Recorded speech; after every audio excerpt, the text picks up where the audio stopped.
Yes, Your Honor. Are you all ready to proceed? Yes, Your Honor. McIntyre. Okay. Just want to let you know, he will plead true, but with an explanation. That's All right, we're back on the record in 2022 CR 5993 and 2018 CR 5502 State versus Jalen Collins. And State, I believe you were reading the violations in cause number 2018 CR 5502. If you could read the violation, please. In Bear County, Texas, the defendant Jalen Michael Collins did then and there fails to attend and provide verification of sober support / Alcoholics Anonymous / Narcotics Anonymous meetings for the month of January 2025 as directed in violation of condition number 18. How do you plead to that? True or not true? True. State waives the remaining violation allegation no objection. and shall I Just one proceed? second. Did you understand by pleading true to violation of condition number 18? Just one second.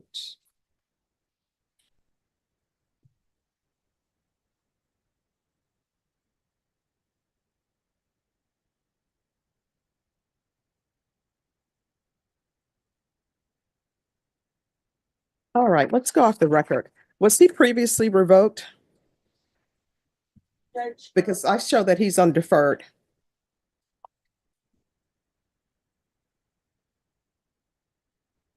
My understanding, they were both adjudicated, Judge. All right, Sorry, just 1 second, Judge. all right, thank you.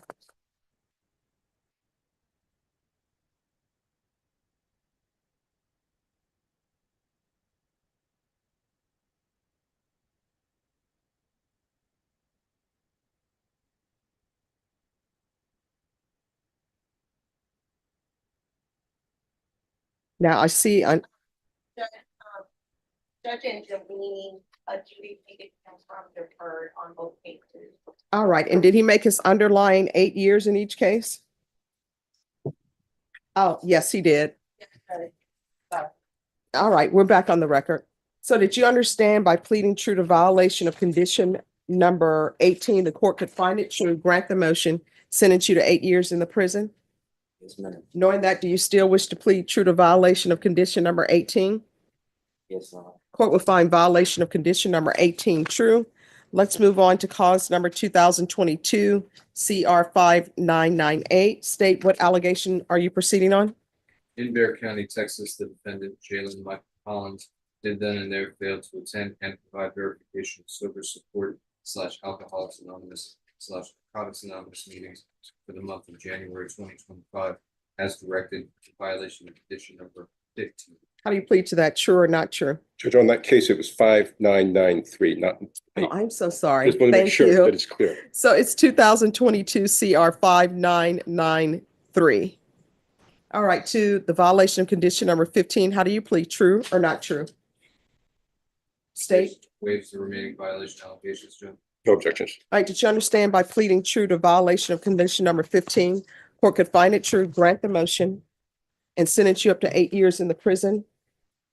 Knowing that, do you still wish to plead true to violation of condition number 15? Yes, ma'am. Court will find violation of condition number 15 true. Is there proposed agreement? There is not an agreement. State, what are you requesting? Amend conditions for SATIC followed by aftercare, oral regeneration therapy, weekly reporting for 90 days, twice weekly DUAs for 90 days after completion of aftercare, enrollment in Project Quest, and residence in a sober living facility for a minimum of 1 year.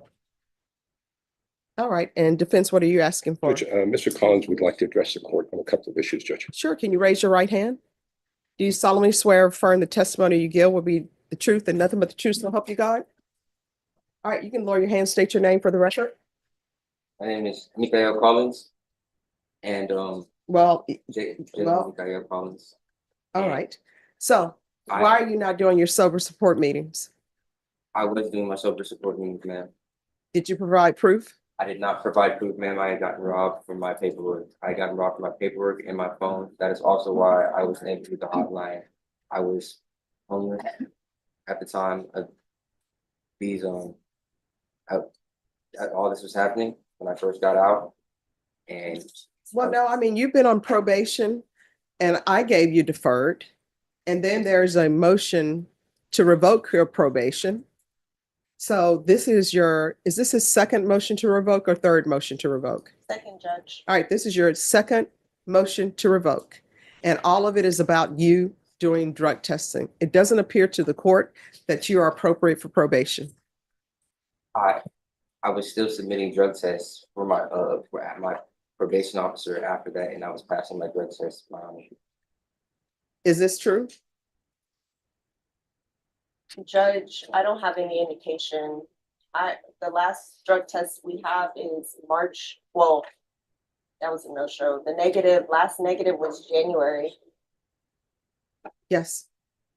In January, I was reporting, and I was still taking my drug tests. The hotline, my phone and my paperwork had gotten stolen multiple times. Mhm. And that is why I didn't report to the hotline. I talked to my probation officer about this. We communicated about this, and also me having trying to get myself back on my feet at the time, and Mhm. having to report to the hotline and take a drug test, a drug test every week plus a random drug test. A job is really difficult that's gonna carry those stipulations off for a random drug test is very hard to keep. I would also like to say, man, that I'm hoping community because I have a 5-month-old son and a 5-year-old daughter that I don't know why people don't think about these things when they're picking up cases that they have children to support. Because you say your child is 5 and what else? 5-year-old daughter and a 5-month-old son. All right, so 5 years old. And that means that you were placed on probation in 2023, correct? Yes, So if you do the math and you have a 5-year-old, that means that 5-year-old was in the world when you committed these offenses. yes. Okay. So why were you not thinking about your 5-year-old at that time when you were committing these offenses? I was that's That's what people do. People tend to come in and want to use their children as sympathy points when they were in the real world. I'm sure their children did not see them for birthdays. They were not taking their children to the parks, taking to them to school and reading books. They were committing offenses. And now when it's probation time, that's when people want to bring their children out. It's similar to when people have done nothing to support their child through their school years, but the next time when their child walks across stage, they want to tell everybody and their mother, that's my baby. Or when you see all these celebrities who they say their father was never in their life, or either you see these people who are now basketball stars making millions of dollars. Here comes the no account father, no account mother who wants to say, that's my baby. I've always been there for them. And the child wouldn't even be able to pick them out of a lineup. And so now you're coming to me for sympathy because you have a 5-year-old and a 3-month-old. And I don't even 3-month-old. That means that in your situation where you're struggling, you decided to bring another child in this world that you cannot financially support and you don't have your life together. You did that. And are these children have the same mother? Yeah. All right. So she knew what she was doing. I don't understand it, but that's where we are. I don't think you're appropriate for probation. I'm not going to continue on probation. So does anybody want to speak to sentence? I'm going to revoke him in each cause number. Judge, we would ask the court to minimize the prison time. All right. This is what the court will do. In each cause number, the court is going to revoke. State, what are you asking for time? Here's Judge. At this point, you can feel the verdict coming. The judge declares you're not appropriate for probation. That's the final nail. The defense pleads for mercy, but the prosecution goes straight for the full 8-year sentence. What's fascinating here is the clash between intention and outcome. The state originally wanted rehabilitation, not incarceration, but now even they agree prison might be the only option. It's a stunning turn.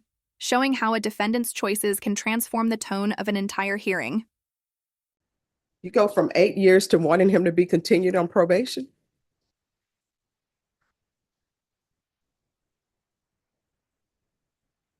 I mean, well, these are questions I'm asked. I'm just wondering what the thought process is because y'all say you want him to be continued on probation. I'm saying it's not appropriate. And now we're at 8 years. All right, why are we at 8 years? That is his underlying sentence, and since Mr. Collins does not seem to be motivated to solve whatever problems that he has, the underlying sentence seems appropriate given the circumstances. All right, in each cause number, the court is going to sentence you to 4 years in the prison, give you credit for any time served. The court will recommend the therapeutic community. And let me see if there's any restitution. All right. And both cause numbers will run concurrently. Did you review the document entitled Trial Court Certification of Defendant's Rights to Appeal with your attorney? Did you understand it? And did you sign it in each cause number? Yes. All right. You do have a limited right to appeal. That right to appeal is as it relates to the allegations in the motion, not the fact that you were on community supervision. Because these are felony convictions, you're not allowed to own or possess any weapons or ammunition. If you have a question over what a weapon or ammunition is, you'll need to speak to an attorney. We can go off the record. Here's the thing with regards to the therapeutic community, you're going to have to request it. I have no jurisdiction over them to force you into the program, but you do have a drug problem. It's clear to the court that you have a drug problem. I've tried to help you solve that. You didn't take advantage of it. Once you're released from prison, if you cannot find a place to help you maintain your sobriety, come back here. If I'm still here, I'll pick up the phone, call the place that can help you. You understand? Definitely. All right, good luck to you. Um, Yes. What's it called? I was gonna ask, ma'am, did you say I give my back time too? Yes, you'll get credit for any time that you serve. You're welcome. Maybe excuse Judge. Yes, Thank you. Judge. yes.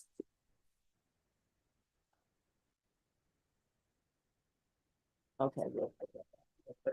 Because the interpreter's here.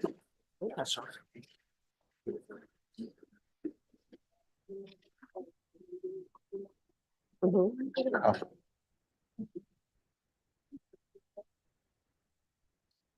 Okay. All right, Jason,